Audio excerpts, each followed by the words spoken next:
তুমি অনেক ভালো। আল্লাহ আল্লাহ আল্লাহ গো লালে লাগ তোমাকে ভালোবাসি আল্লাহ, তোমাকে আমি ভালোবাসি আল্লাহ।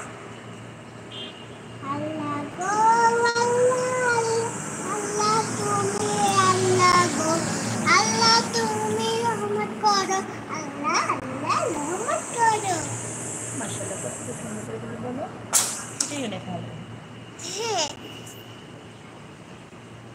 মা, আজকে কি আমার আব্বুর ছুটি দিন? এখনো ছুটি হয় নাই, আসবে। ও এখনো ছুটি হয়নি?